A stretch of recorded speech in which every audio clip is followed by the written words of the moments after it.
Hi, everyone. Welcome.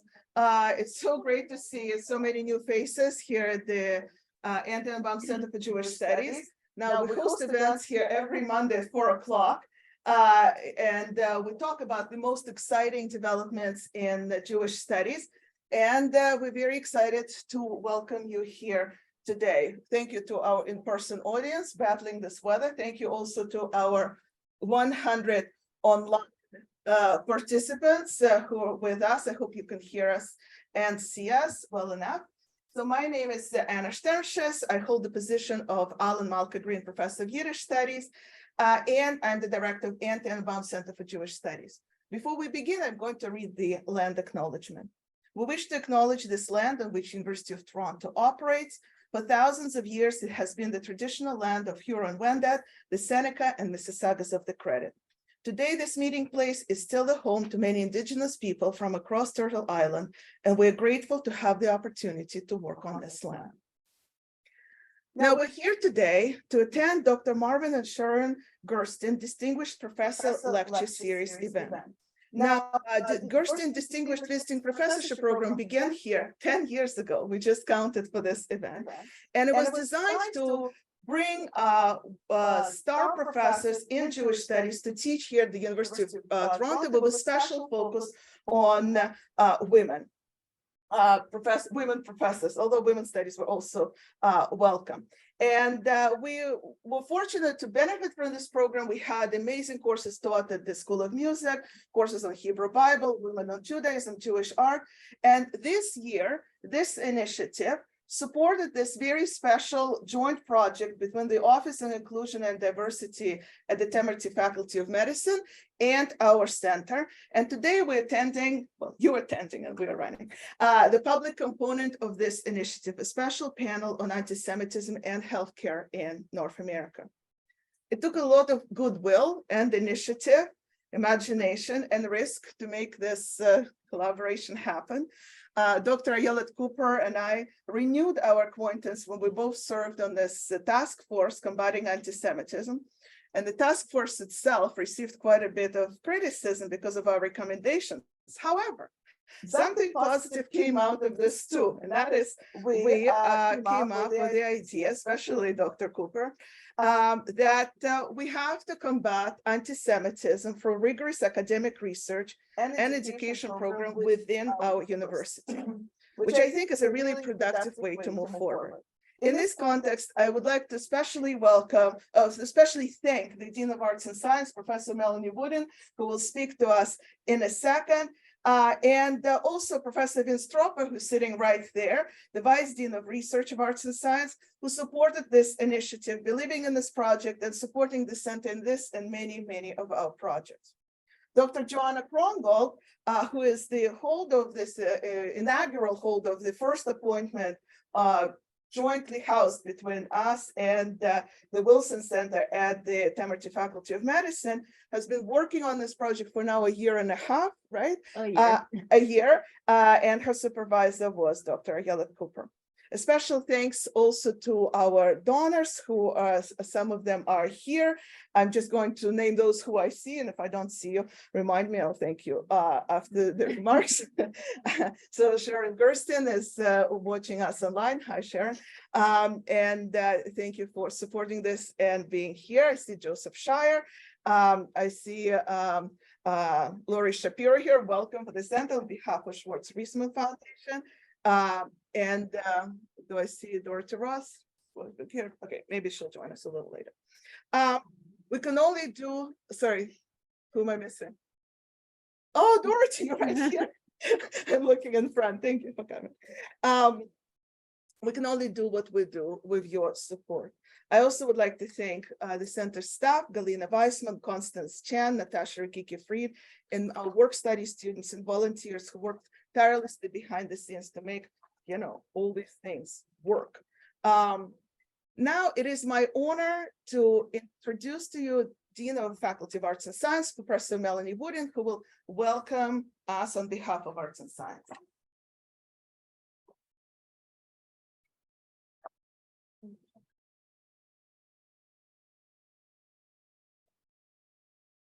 Thank you so much, Anna, for inviting me and for the introduction. On behalf of the Faculty of Arts and Science, I'd like to extend a warm welcome to each of you today, to our panelists and our guests and our donors. As we've just heard, today marks the official beginning of this new collaboration between the Faculty of Arts and Science and the Timmody Faculty of Medicine. Although it's been in the making for more than a year, so as we've just heard, and it's been wonderful over the course of the last, year and a half now, as the idea came together to learn more about its intentions and to see it develop and the impacts that it's already making. But this is marking our formal launch here today. The Center for Jewish Studies is addressing the dangers of rising anti-Semitism through many initiatives, and this gathering today is just one of them. And we're really thankful, the Faculty of Arts and Science, the Timmody Faculty of Medicine, and the University of Toronto for the center's work in this area. Thousands of students here have taken a Jewish studies course during their undergraduate degree, thanks to the center. Indeed, the education that the center provides all students, faculty, and the wider community is imperative to the crucial fight against anti-Semitism. Anti-Semitism in healthcare requires the expertise of scholars from both the humanities and medicine. And this is why this new partnership with Timmody is so promising, timely, and important. So thanks again to all of you for supporting and joining us here today. And back over to you, Anna. Sure. Thank you so much, Dean Wooden, for this remark. Now I'd like to invite Dr. Cynthia Whitehead. Okay, I'll introduce you first because it's a very long title. So, who holds BMO Financial Group Chair in Health Profession Research at the University Health Network, who's also Professor of Department of Family and Community Medicine and the Director of the Wilson Center, the mission of which is to rely on interdisciplinary research, education science to propel transformations in health professions education.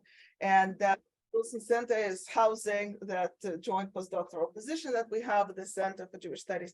And we're very excited to have Dr. Whitehead introduce, to welcome us here. Now you can come. Thank you.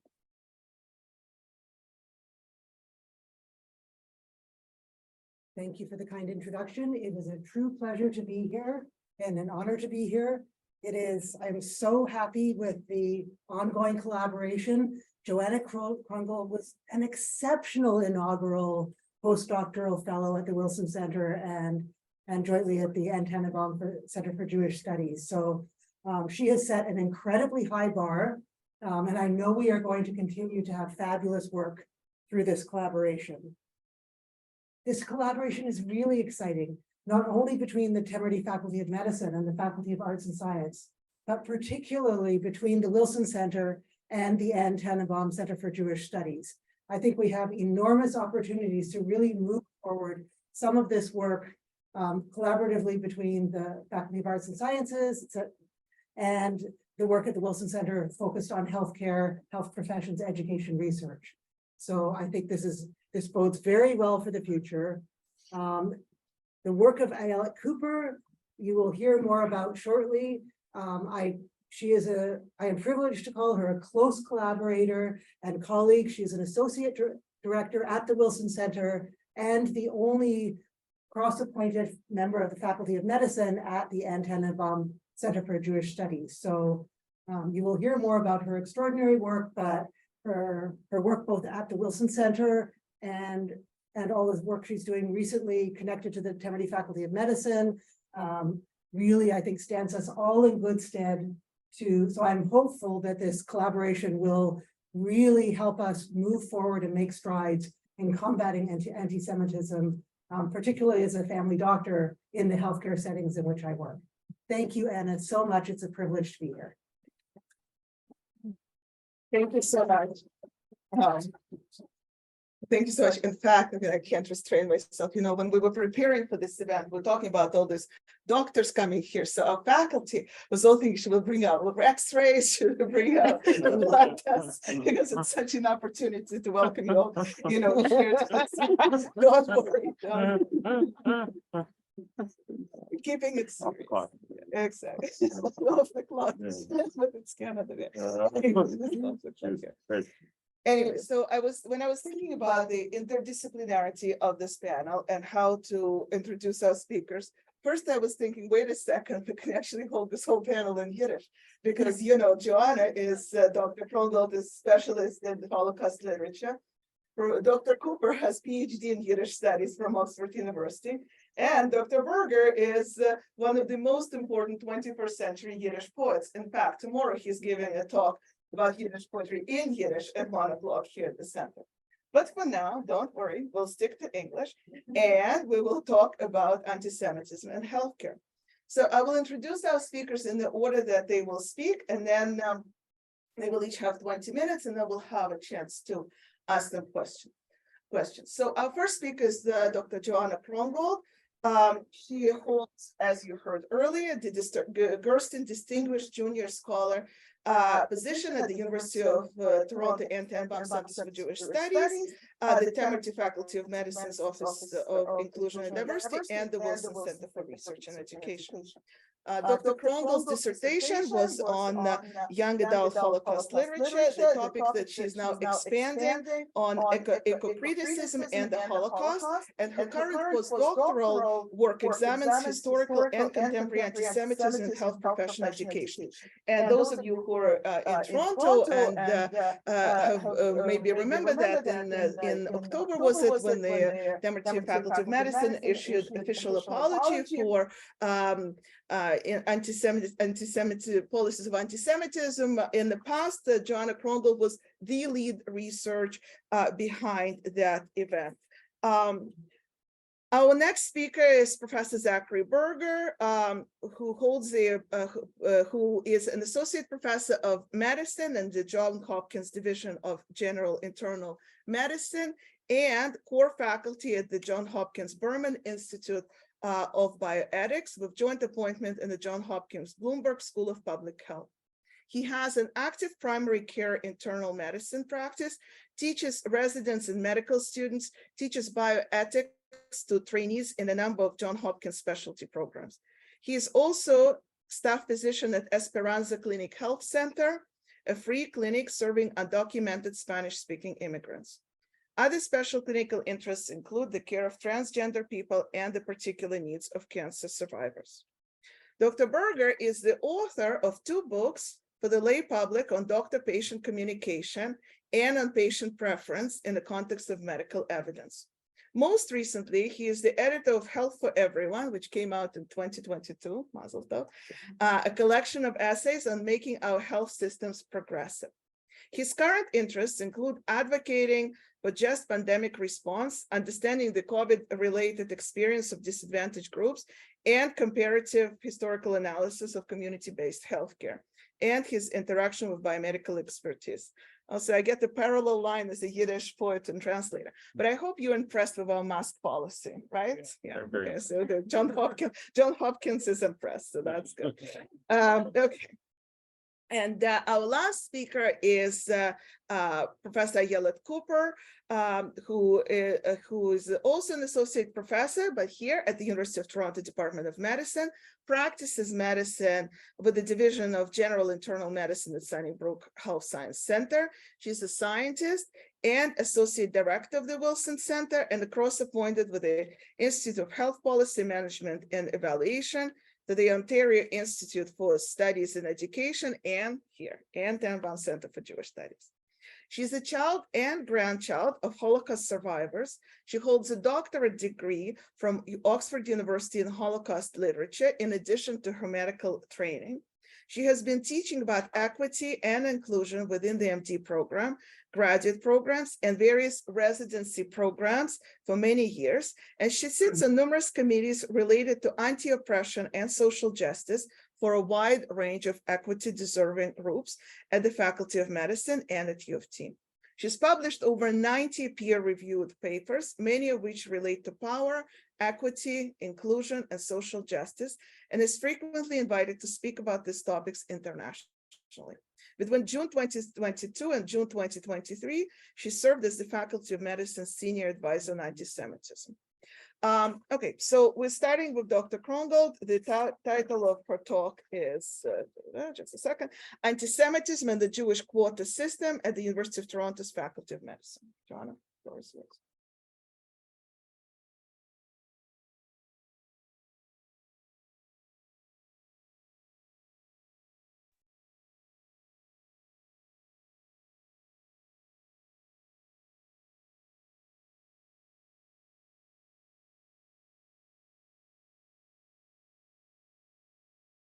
Okay, thank you all so much. Thank you, Professor Shternshis. Thank you to Dean Wooden, and thank you, Dr. Whitehead, for that fantastic introduction. It's really a thrill to be here at this exciting event with all of you today. And I'm honored to be accompanied by Professors Berger and Kuper as well. My talk today is going to be focusing on the anti-Semitic quota system that was in place at the University of Toronto, in particular at the Faculty of Medicine in the decades of the mid-20th century.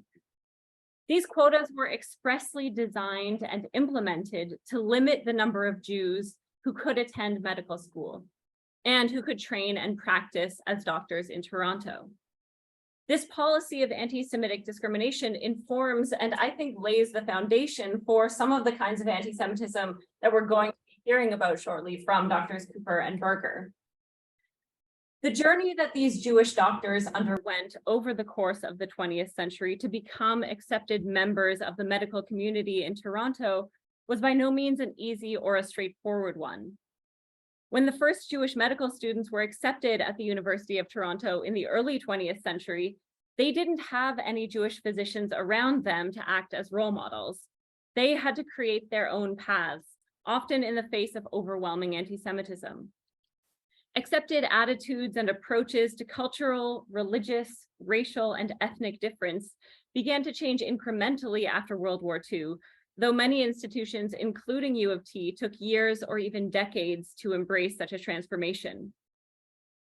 Toronto in the mid-20th century was a city in transition from a rigid, largely white Anglo-Saxon Protestant community that upheld structures of discrimination and bigotry at its core to a more inclusive society in which those of diverse backgrounds began to see a place for themselves. It was not uncommon in the first half of the 20th century, for example, for signs to be put up at beaches, parks, resorts, and other recreation facilities. Just one moment. There we go. Hang on, I'm gonna. And other recreation facilities that said no Jews allowed, as you can see here on this sign. Clauses were built into legal documents limiting what properties Jews were permitted to purchase and who was allowed to sell to them. Certain occupations were off limits to Jews based solely on egregiously false anti-Semitic beliefs. There was no disputing that Jews were second-class citizens in Toronto and were faced with the very real physical, emotional, social, and financial ramifications of virulent and sometimes violent Canadian anti-Semitism. Despite this well-known and documented historical background, until recently, it has proved difficult to find official sources about the quota system at U of T's medical school. Significant 21st century scholarship proves that it was in place for decades in the lead up to and in the aftermath of World War II. In the early 2000s, Charles Levy uncovered this, a 1959 memorandum from Robin Ross, the university registrar, to Claude Bissell, who was the president of the University of Toronto at the time. This memo addressed in clear and unequivocal terms the existence of an anti-Semitic quota in the admissions process. Ross writes, "I am deeply disturbed by one aspect of the selection process. There is a definite limitation imposed by the selection committee on the number of Jewish students whom they are prepared to accept in the pre-medical years." Ross goes on to acknowledge, there are, of course, solid practical reasons for this restriction, and I am the first to sympathize in what is an awkward dilemma. Against that, however, is the very real danger that the university can be charged, and rightly so, with exercising the very kind of discrimination that we disavow publicly. Clearly aware of the optics and possibly the moral implications of the quota system, Ross continues by citing examples of several academic years in the 1950s in which Jews were rejected while other applicants with lower grades were accepted. In most cases, writes Ross, it was quite unrealistic to argue that the rejected candidates were refused on any other grounds than that they were Jewish. Whatever the practical difficulties may be, I think that this should stop. Anecdotal evidence, archival research, and firsthand recollections support Ross's findings, with Jewish attendance never exceeding roughly 20% of any incoming pre-medical or medical class. At a certain point in the 1950s, the assistant to the registrar is reported to have told incoming Jewish students that the admissions process entailed populating a list of 20 to 25 high-scoring Jewish applicants and then just halting the acceptance once that number had been reached. Those whose names were unfortunate enough to have appeared after that quota was filled, regardless of merit or grades, would simply not be accepted. Thus, anti-Semitism was ingrained into the very structures of medical training. Admissions records at the University of Toronto archives demonstrate palpably this institutional discrimination. The standard application form to the Faculty of Medicine from the 1920s all the way to the mid-1950s asked for religious denomination with an urging to be specific, as well as for the nationality of both parents. For many Jewish applicants, these questions proved difficult, and this is an example of one of the application forms with the names redacted. Some applicants would write Jewish as their parents' nationality and Hebrew as their religious denomination. Others would write the reverse. Some, though not most, listed Canadian as one or both parents' nationalities. And these forms emphasize several important features of Toronto Jewish life in the mid-century. Firstly, most Jewish 17 to 20-year-old applicants were the children of immigrants or refugees, or were immigrants or refugees themselves.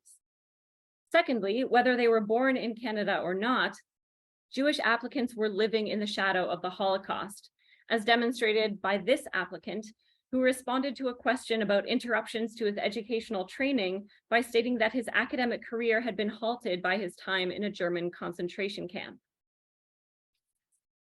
Thirdly, the idea of Jewish nationhood, both before and after the creation of the State of Israel, represented an important facet of Jewish applicants' cultural and national understandings.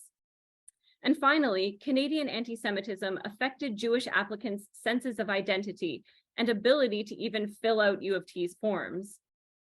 As time went on, the application forms became more involved, requiring 4 completed pages of high school grades and demographic, social, physical, and habitual characteristics.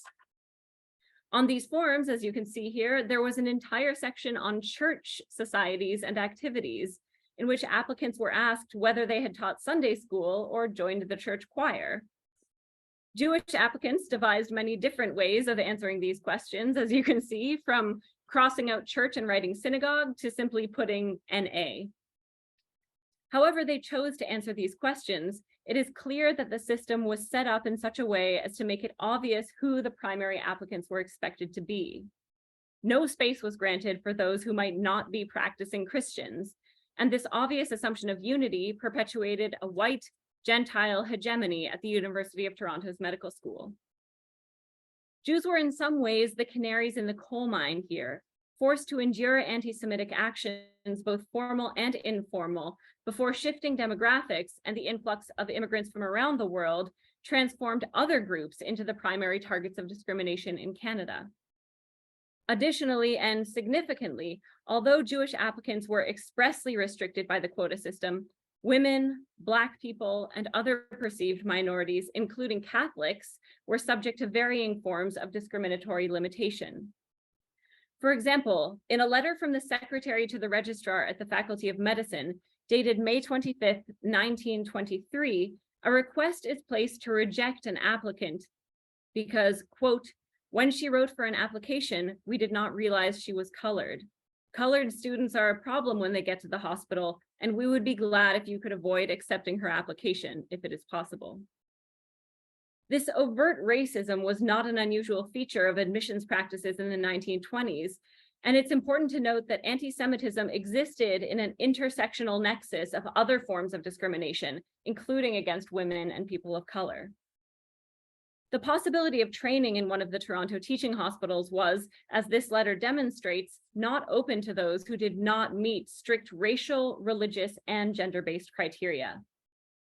After initially barring Jewish residents altogether, the Toronto teaching hospitals maintained what was called a Hebrew list, from which precisely 2 Jewish interns were permitted to be accepted at Toronto General Hospital and 1 Jewish intern at Toronto Western Hospital.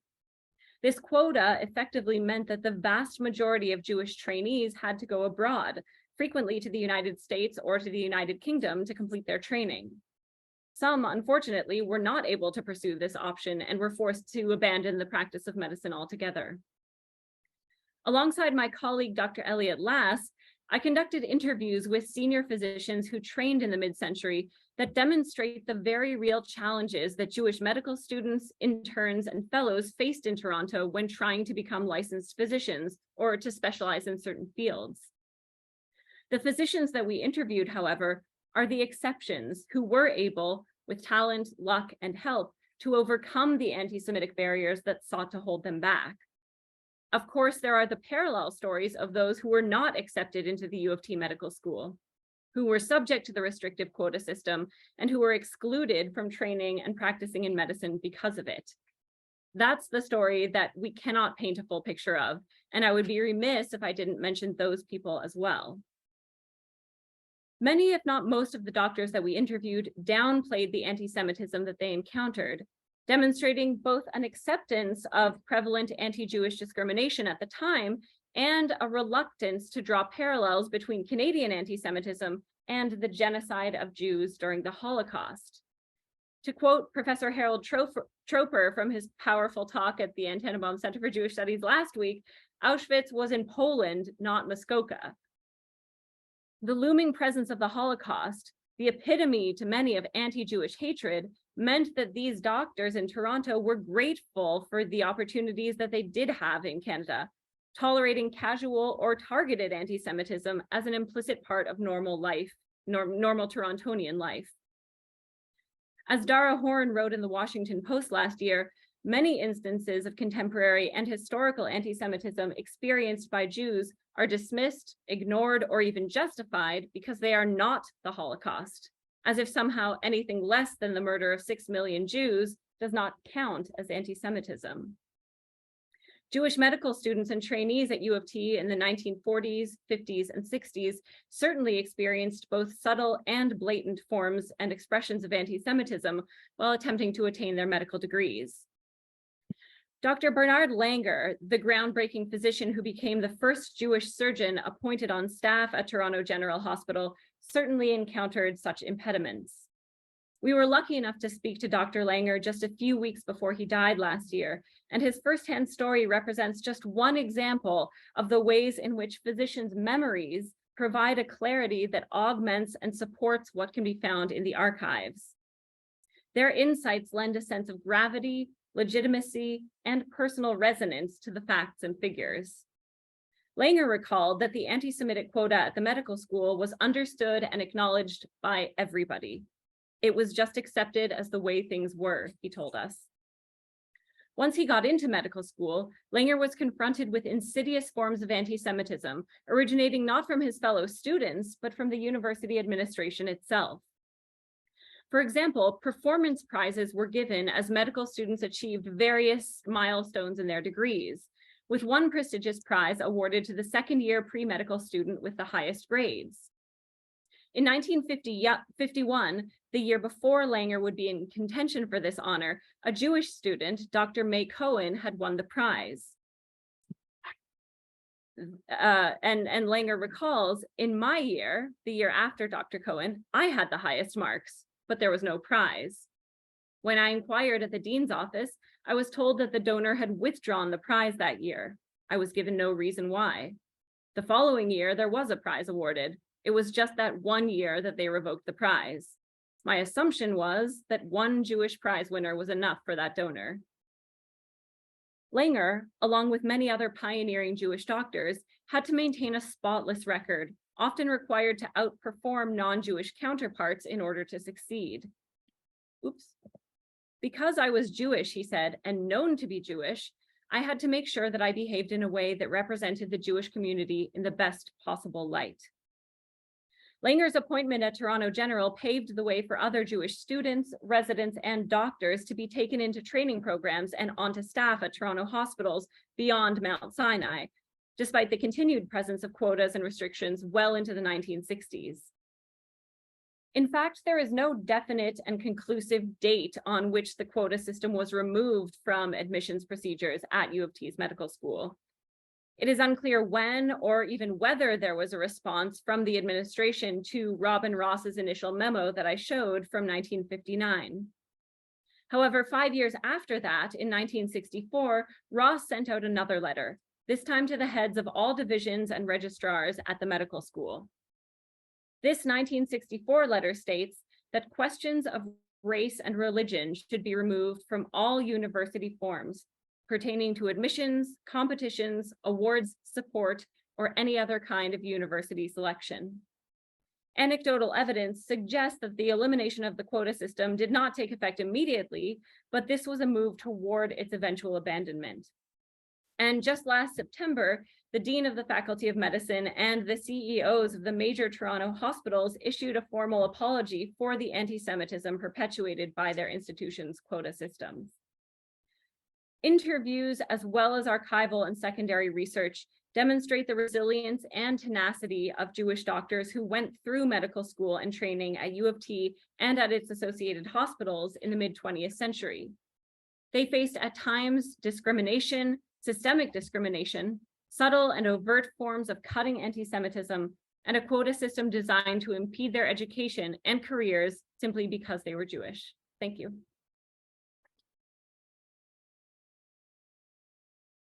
Thank you so much, Dr. Krongold. I want to update you on a few things. For example, we now have 116 people watching online. So, and among them, our friends and supporters, Lauren Freed, Larry Robbins, and Marsha Kedekel, and also Liz Wolf. Thank you for joining us online.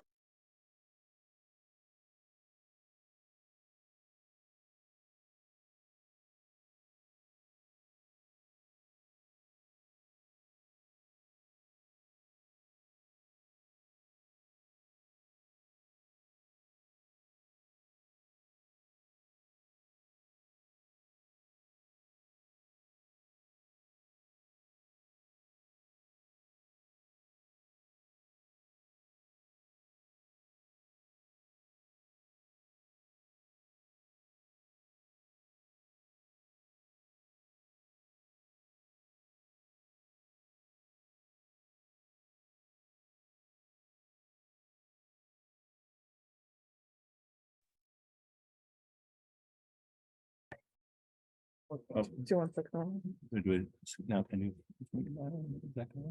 Yeah. It's always a hybrid. Well. Oh, okay. There we go. Thank you.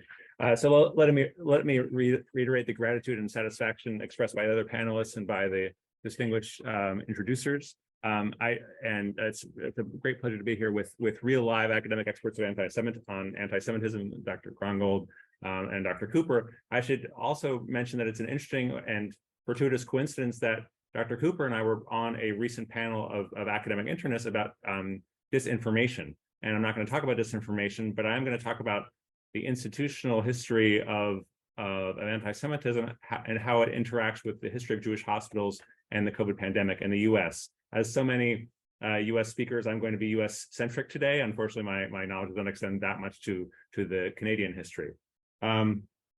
So the modern Jewish hospital in the US, dating from the 19th century, originally served Jews and non-Jews. And the images I'm going to show in the next couple of minutes are from Isaac Wise's journal talking about the first Jewish hospital in Cincinnati, Ohio. And this was built to serve Jews and non-Jews. The New York Jewish Hospital, which also later became the Mount Sinai Hospital, also served both communities. In particular, these hospitals acknowledge their shared responsibilities in the care of the indigent of all communities, although excluding by and large Black people. These hospitals' founding was also a reaction to the anti-Semitism of the time, which denied Jewish doctors and other professionals an equal place in existing hospitals. Thus, from the very start of the establishment of Jewish hospitals in the US, Jewish and non-Jewish interactions in training, administration, patient care, and financing were part of the standard hospital operations.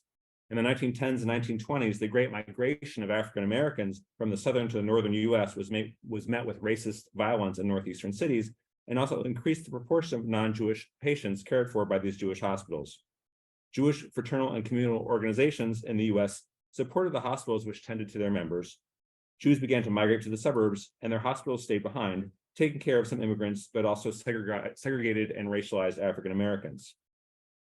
After World War II, US hospitals became centers of experimental research and associated therapies.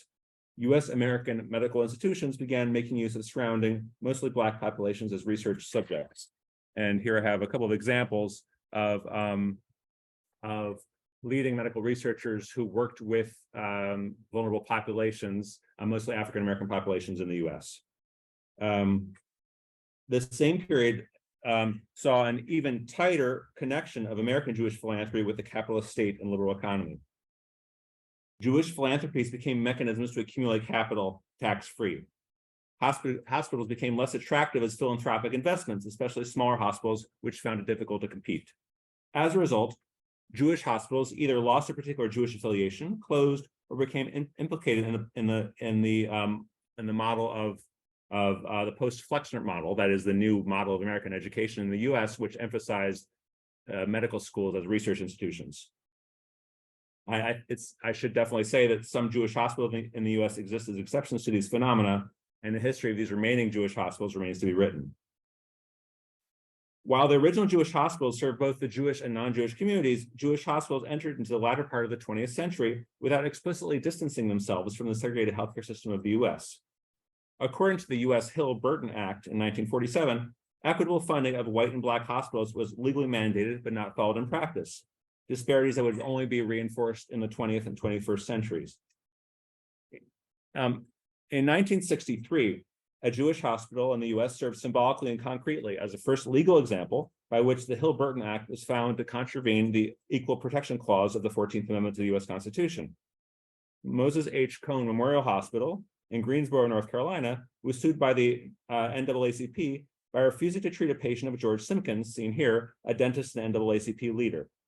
The Fourth Circuit Court of Appeals held that the, quote, activities are also the activities of these governments and before it under their aegis, without the private body necessarily becoming either their instrumentality or their agent in a strict sense. Thus, the Supreme Court found that the provision in the Hill-Burton Act for segregated, separate but equal facilities to be unconstitutional and struck down that portion of the act. While the Supreme Court declined to hear the case, the Fourth Circuit's judgment was law in its jurisdiction. So I should say, anecdotally, this is the Moses H. Cone Memorial Hospital, and Moses H. Cone is the brother of the Cone sisters, who were the founders of a vast and renowned art collection in Baltimore, Maryland, to whom my wife's grandmother was a secretary. So a little bit of personal connection to the Moses H. Cone story.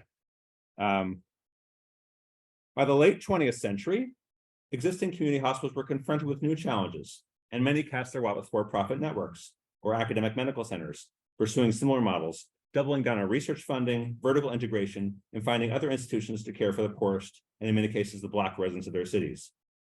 Jewish hospitals, as less competitive in the system, were not necessarily playing leading roles in these transformations, but were carried along with them.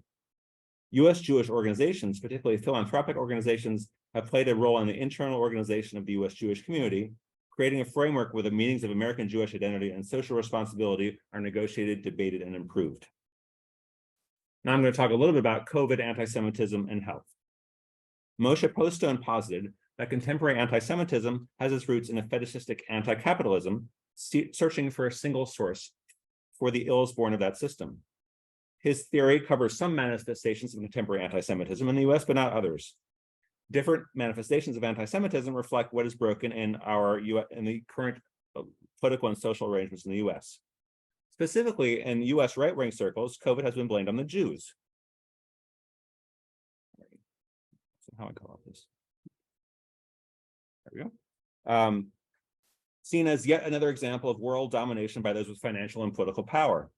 But another kind of anti-Semitism, both buttressed by and related to government control of Jews, should be highlighted as particularly relevant to the COVID COVID. Directives from New York's Mayor Bill de Blasio and Governor Andrew Cuomo were specifically and not particularly supported in data, specifically aimed at against the Haredi Jewish community. This is an example of a Haredi, U.S. Haredi activist heckling a presentation by a New York City Health and Hospitals official. The U.S. American Jewish experience is not homogenous, neither with regard to anti-Semitism nor during the COVID pandemic. Even as Cuomo and de Blasio made Haredim a special target of government control, members of the Haredi community had different responses to Cuomo's and de Blasio's directives. Some Haredim avoided that control, some welcomed it, some saw their fate as being bound up with their neighbors, and some saw themselves as a saving remnant. Yet others experienced COVID itself as a metaphysical or theurgic instance of social disintegration. Haredim were not the only ones marginalized by state and city healthcare agents. Other groups were as well. Acknowledging the gaps in our current system can serve as a departure for future collaboration. Much as, for example, Jewish physicians in the US collaborated with a Puerto Rican Young Lords organization in their hospital takeover in the 1970s. The different kinds of anti-Semitism directed at different parts in the US Jewish community are a reflection of the ways how our current existing systems fail to serve those dependent on it.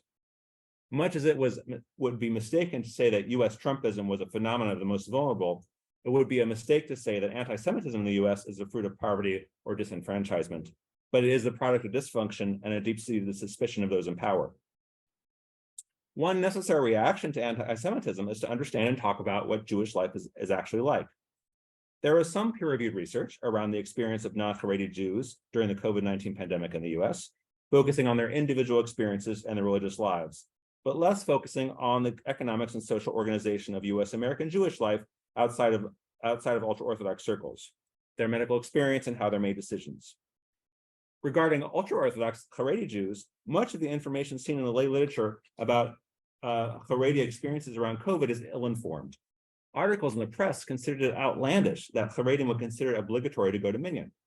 What if such attendance and such other prerequisites of Jewish life were the equivalent of Haredi essential workers?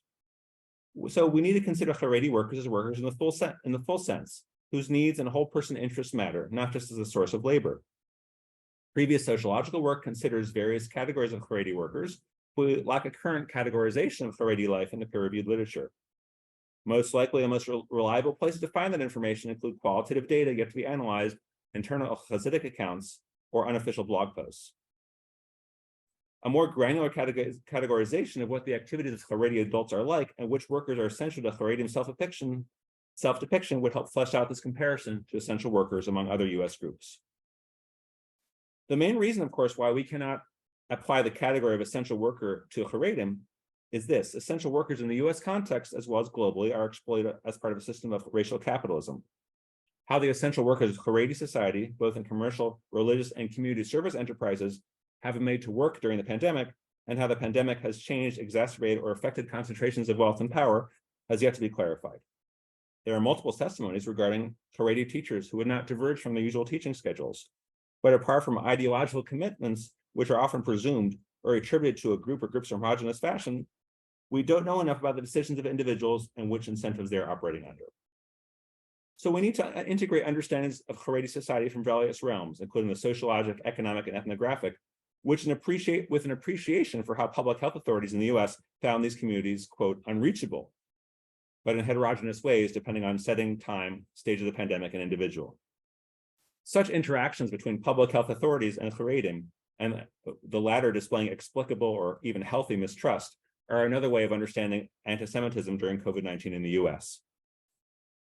Rather than merely a problem of ethics or public health, as such decisions, balancing COVID risk with individual or societal behaviors, are often presented, this balancing is a political economic one, along with its ethical and public health relevances.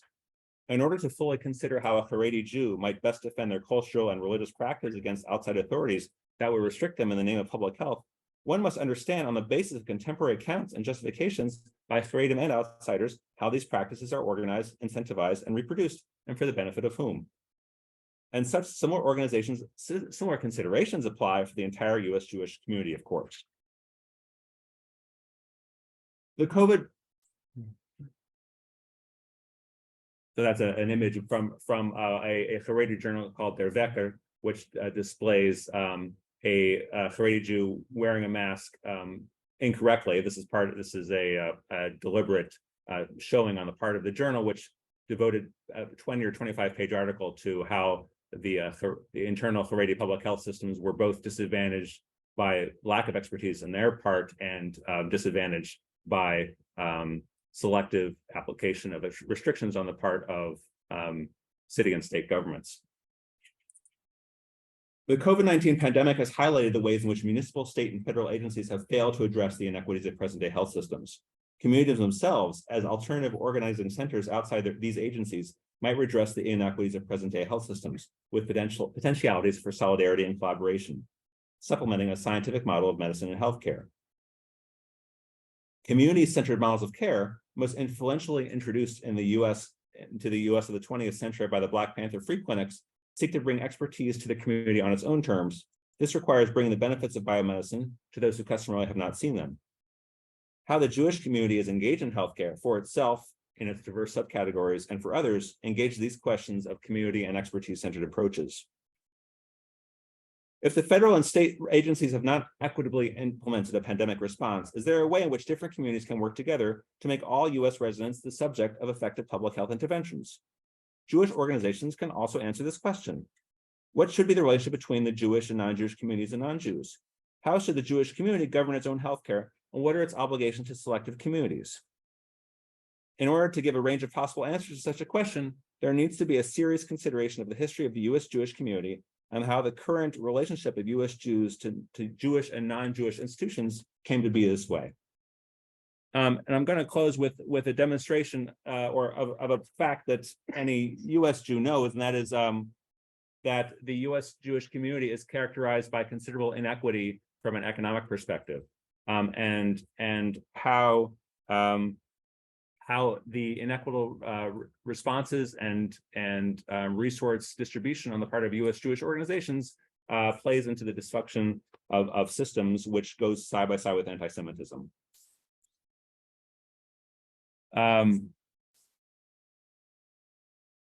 So a potential start to framing these questions of inequities and institutional lack of response would be to include establishing a collaborative, transparent relationship, so-called networking solidarities, that acknowledge the current differential access to power, resources, and expertise.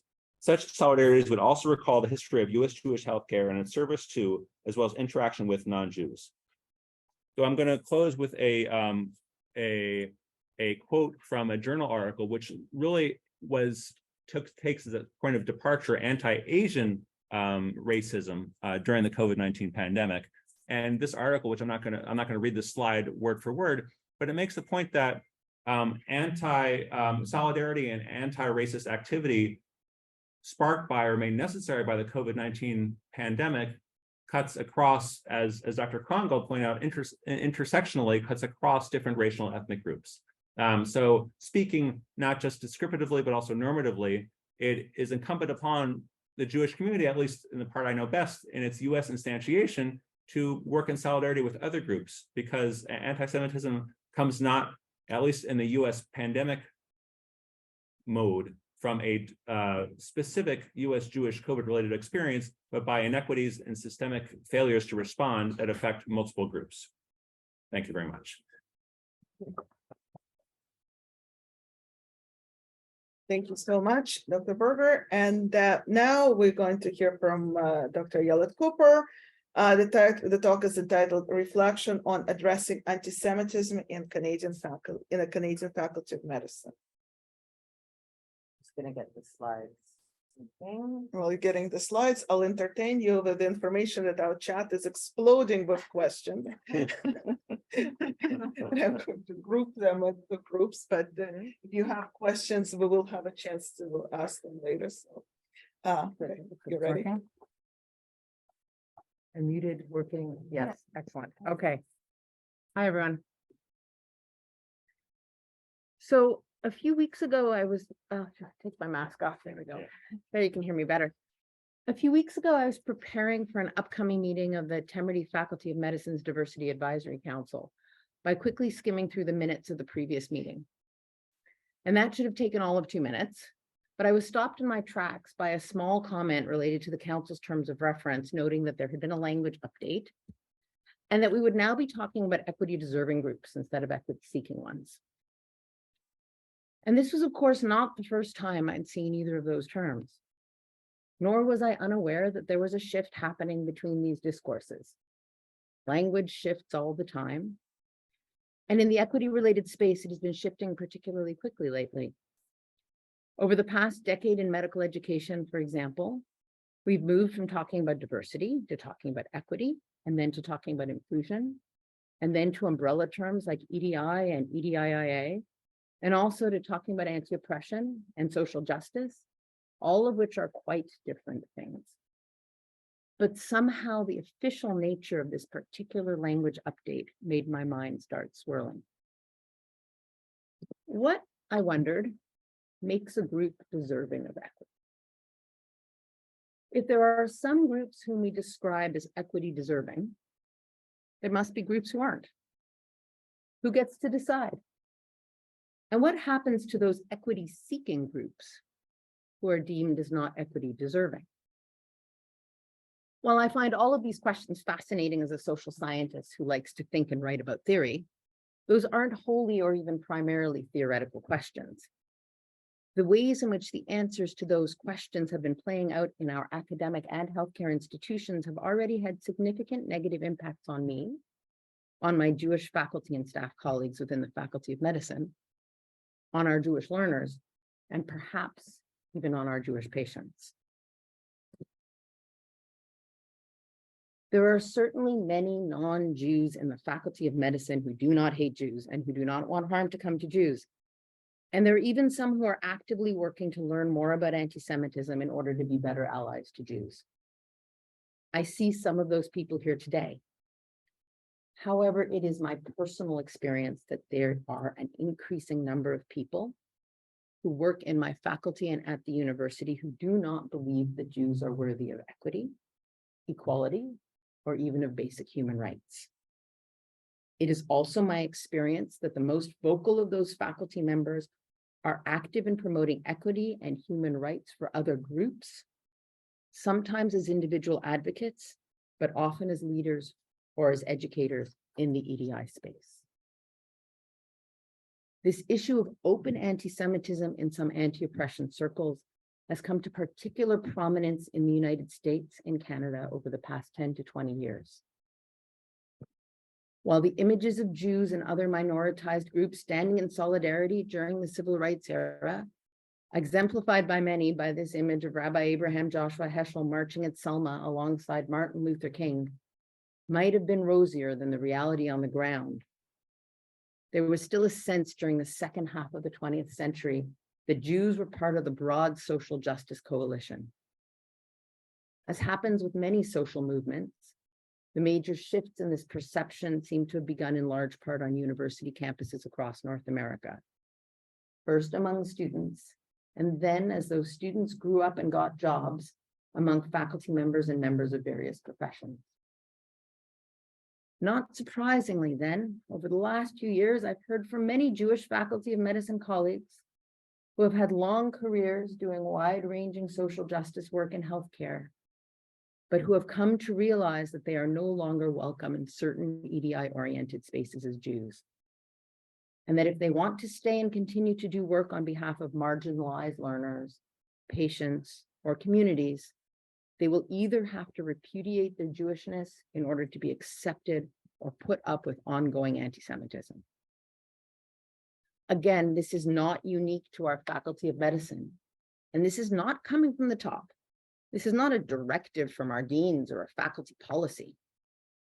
Rather, the expansion of anti-Semitism among a vocal subset of my most EDI-oriented medical colleagues is a reflection of the places in which anti-Semitism has been exploding in Canadian society and has been operationalized in the Faculty of Medicine in several distinct but interlinked ways. As an academic, it should perhaps be interesting to me to see the traditional bundle of centuries-old anti-Jewish stereotypes being used by folks who claim to be at the forefront of a new era of anti-oppression and social justice. As a member of the Jewish community, however, I am pained to once again be encountering the same old tropes. Jews, I have been told, have all the money. Jews have all the power. Jews control the universities, the hospitals, the government, the media. The leaders who aren't Jews are Jew lovers, there by the grace of the Jews and as their puppets. As a corollary to these tropes, I have heard repeated many times a pervasive belief among advocacy-oriented faculty members and learners that anyone at the Faculty of Medicine who angers the Jews will have their career destroyed by the Jews. And I've had it explained to me on multiple occasions by folks who are otherwise involved in social justice work that this fear of Jews, instead of a bias to be combated, is actually the reverse. That those who fear Jews based on this egregious stereotype are actually the ones being discriminated against, since they have to cope with their fear of the powerful Jews.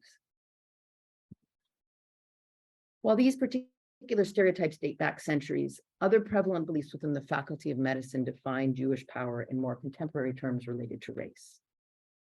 We teach our first-year medical students about race as a social construct rather than as a biological truth, that race has been set up as an act of power, as a way to locate and maintain power within certain groups of people while oppressing or dehumanizing other groups of people. Like many medical educators, we specifically talk about whiteness as being about power, as being that which the dominant group uses to define itself as the norm.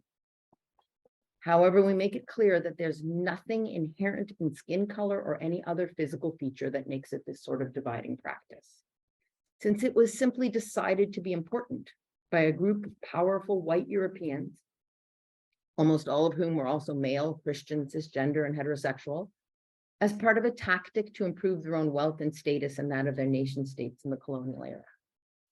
Jews are not and have never been included within that dominant group. The history of Jews in Europe is a never-ending list of expulsions, murderous mobs, organized killings, public torture and humiliation, and mass murder, punctuated by short periods in specific places where small groups of lucky Jews were able to live safely for a generation or two, building up communities and establishing themselves with the permission, or at least the blind eye, of the secular authorities, until the political climate changed and everything came crashing down. Even today, those of us who are European appearing would not be considered white by any white person who would judge somebody by what they would think of as their race, including the white supremacists who have again become increasingly vocal and active in the United States, Canada, and Europe over the past few years. Moreover, about a third of American Jews and over half of Israeli Jews aren't European appearing. And even those of us who happen to have pale skin like mine only pass as white if we choose to change our clothing styles, names, languages, head coverings, etc., in order to fit in. So if race is, as we teach our medical students, an expression of power as a dividing practice, Jews can't actually be white as commonly understood. And yet I have been repeatedly told by anti-oppression activists in my faculty who claim to otherwise know all about critical race theory and other forms of equity theory that my skin tone alone means I'm white, and that therefore I have all the same privilege and ease in the world as any white person, and therefore that I can't possibly understand oppression. And that, by definition, I am the oppressor. I can only assume that they would say the same to my Holocaust survivor mother if she were to encounter them as a patient. Another mechanism used to portray Jews as oppressors is to reframe any standing up to anti-Semitism as a form of oppression of others. I have repeatedly been told by faculty members who are otherwise champions of inclusion and anti-discrimination that anti-Semitism doesn't exist anymore. I haven't encountered full-on Holocaust denial or complete insistence that anti-Semitism never existed, but apparently all anti-Semitism ended in the 1940s And we now live in a world where Jews never experience hate. Instead, so the argument goes, Jews pretend that anti-Semitism still exists in order to oppress other people, especially Palestinians in the Middle East, but also, so I've been variously told, Palestinians in Canada, Muslims anywhere, people of Middle Eastern descent, all racialized people and or other equity-seeking groups, PRN as needed, who are the folks who actually deserve equity. In this framing, every time a Jew speaks out against anti-Semitism, as I am doing now, they are actually being deliberately racist against one or more of these other groups. So not only can Jews not be considered equity deserving, they can't even be equity seeking. This sort of active silencing can work temporarily until the end of a meeting or until you're able to debrief with someone who can remind you that it is just one of the circular arguments that underpins the operationalizing of contemporary anti-Semitism, or until you've gotten yourself into a safer position. However, there are other situations in which some Jews decide quite understandably never to speak out against anti-Semitism. For example, the extent of intergenerational trauma in our community is hard to overestimate. Many Jews, especially in the generation ahead of mine, grew up being told by their traumatized parents to be quiet, to keep their heads down if they see anti-Semitism, to try not to provoke the bullies, and to just hold on until things get better.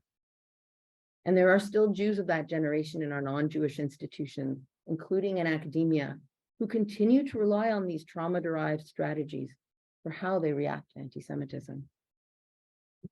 There are also Jews who, again, understandably, given the extent of anti-Semitism on campus, prefer to pass as non-Jewish for their own personal safety. Just as I have two LGBTQIA+ colleagues who are not out. I have Jewish colleagues who try to be in the closet as Jews at work. Of course, when I've mentioned that, the same EDI-oriented folks who are horrified when a gay or trans person talks about feeling unsafe being out in the Faculty of Medicine, justifiably horrified, have managed to turn it into more evidence that Jews are actually white oppressors since they can pass as non-Jews, completely missing the point that their need to pass is reflective of their experience of discrimination. One of the reasons Jews try to pass within the faculty in the larger university is the constant barrage of questions, demands, and accusations Jews face in relation to Israel. Even well-meaning questions can become overwhelming when repeated over and over again, and when you just never know when the interaction will devolve into hate. Don't get me wrong. Despite what a few U of T faculty members may try to convince you, almost all Jews in Toronto, which means almost all of our Jewish faculty, staff, learners, and patients, are united in one core belief about Israel, that it should exist as a country.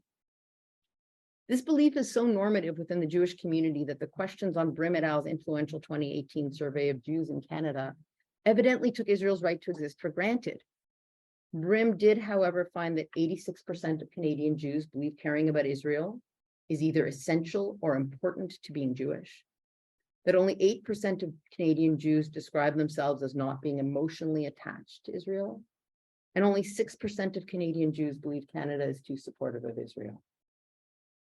The belief that Israel should exist as a country, which is called Zionism, encompasses an incredibly wide range of opinions from across the political spectrum about the ideal nature, composition, leadership, and politics of that state.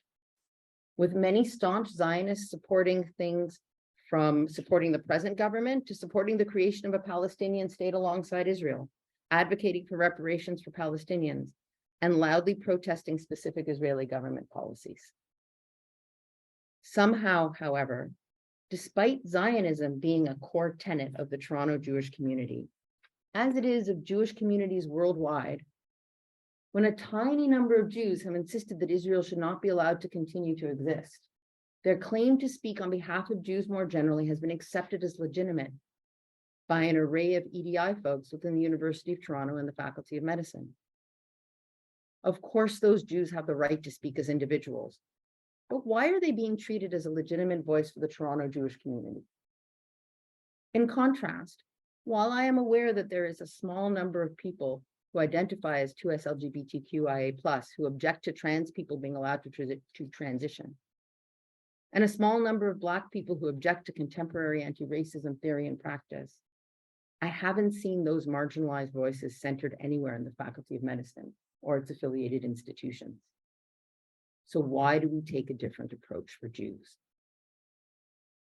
I believe that a small group of anti-Zionist Jews are being amplified by many in the EDI community because they help their non-Jewish colleagues justify discrimination against Jews. I personally have had viciously anti-Semitic things said to me by non-Jews, followed by statements naming one of the members of that tiny group and saying something like, "This person says so, so I can say it too." During one encounter, when I was being yet again told by a non-Jewish faculty member who's very involved in EDI work, that the word Zionism means wanting to murder Palestinians. So if Jews say they're Zionists, they are advocating murder. And when I was repeatedly asking that person to stop deliberately misdefining an important word to my community, I was specifically told that since one of their Jewish colleagues had said that that's what it should mean, it didn't matter what the rest of the Jewish community said. So I actually asked them in that moment if they, as a non-Black and non-gay person, would be comfortable redefining or even saying certain racist or homophobic words if one Black or gay person said they could. And they said no, rather vehemently, but they kept calling me a Zionist and telling me it means murderer. That conversation definitely gave me pause. And it left me wondering if perhaps the reason so many of the EDI activists in my faculty are happy to center a fringe group of Jews, despite centering the mainstream voices of other equity-deserving communities, is because that fringe group provides justification for their pre-existing anti-Semitic beliefs through the well-worn argument that any Jews who don't repudiate the existence of the state of Israel don't deserve membership in society, never mind equity. And that argument, that Jews deserve the discrimination they receive because of their political beliefs, an argument we would never accept about people from other ethnicities or religions or countries, but that continues to be used against Jewish faculty members and learners across the University of Toronto, allows some members of the EDI community to neatly sidestep the presumptions embedded in the Faculty of Medicine's inclusive official mantra that we all belong. This is, of course, only a brief survey of ways that anti-Semitism has been operationalized within the Faculty of Medicine. I believe that despite the words of many of our senior leaders, which I think they believe, and despite the brave efforts of Jews and a few notable allies working in the social justice space, we do have some allies there. Anti-Semitism is now deeply rooted across the faculty's EDI and EDI education ecosystems, with common attitudes towards Jews ranging from outright hatred to a naive belief in the stereotype of Jewish power and wealth and whiteness that means that EDI isn't seen as relevant to Jews, to a dangerous indifference. In the absence of loud non-Jewish voices speaking out against anti-Semitism at many of the EDI-related tables that I have sat at, the consensus seems to be taking hold in the faculty that Jews are not an equity-deserving group. It's no wonder then that most Jews no longer trust the faculty's EDI infrastructure, that some have started to disengage from the faculty and are instead focusing their social justice efforts in other venues, and that some have turned to external organizations to advocate for them. Because for a vocal and apparently influential subset, but an influential one and a loud one, of EDI leaders and educators, Jews don't belong. And they certainly don't count as people deserving of respect, sympathy, or solidarity. So what does that mean? What does it mean for a group not to count in that way? Unfortunately, history gives us many examples of what eventually happens when a group is defined as less than, as not counting, as not deserving the same human rights as other people, as not actually even being people. These are the sorts of profoundly dangerous ways of thinking and talking that start as intellectual ideas and eventually end in death. They are the sorts of beliefs that encouraged Europeans to sell millions of Africans into slavery. They are the sorts of beliefs that enabled Europeans to declare the Americas terra nullius, despite the presence of up to 100 million indigenous people, and thus to justify their brutal colonization. And they are very much the beliefs that led to the deliberate murder of 6 million Jews less than 100 years ago in the Holocaust. In the years leading up to their mass murder, Jews were portrayed as subhuman parasites, as rats, as outsiders within. They were blamed for the ills of society, said to be both powerfully in charge, but also beyond contempt. They were, in today's language, caught in a trap of being both oppressed and undeserving.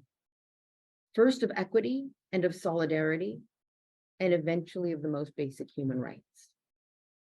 Eventually, to quote Nazi physician Fritz Klein, they became seen as, quote, the gangrenous appendix in the body of mankind, unquote, who needed to be killed as a preventative measure to prevent illness and control the health of German society. So Jews aren't in a good place right now in the Temerity Faculty of Medicine. And many of the people who would normally be helping a group that is experiencing discrimination are a major part of the problem. So what can we do about it? I've come to think about a solution like this. Our medical school sits between the world of academia and the world of professional practice. A place where medical students become doctors who have to care for and care about the most vulnerable members of society. On the one hand, the Faculty of Medicine is bound by the university's primary value of academic freedom, which allows its faculty members to take all sorts of unpalatable positions on many issues, including those related to healthcare. It actually seems to me that the faculty has gone even further than the concept of academic freedom requires, since it is only supposed to apply to individual faculty members in the conduct of their individual academic work. Whereas in my experience, some faculty members at Temerity and elsewhere in the university have also been allowed to bring their belief that Jews are not deserving of equity or of basic respect into their leadership and educational roles. But in any event, the Faculty of Medicine is bound on the one hand by the university's primary value of academic freedom. On the other hand, the faculty is bound by the values of its partner healthcare institutions, the 14 hospitals of the Toronto Academic Health Science Network, whose primary commitment is to providing patients with physically and culturally safe and effective healthcare. That includes ensuring that all providers who work within their institutions prioritize the health and well-being of all patients and respect the needs and values of all of their families and communities. Assuming that we continue to live in a society where Jews have human rights and are considered people like any other, which as a Jew, I know never to assume, but which I hope will continue to be the case in Canada, at least for the foreseeable future. Anyway, assuming that Jews continue to be considered people, these values form a much stronger basis for articulating and enacting a response to anti-Semitism, and indeed to all forms of discrimination in healthcare. These values, the primary values of the university and of its affiliated healthcare institutions, are fundamentally irreconcilable.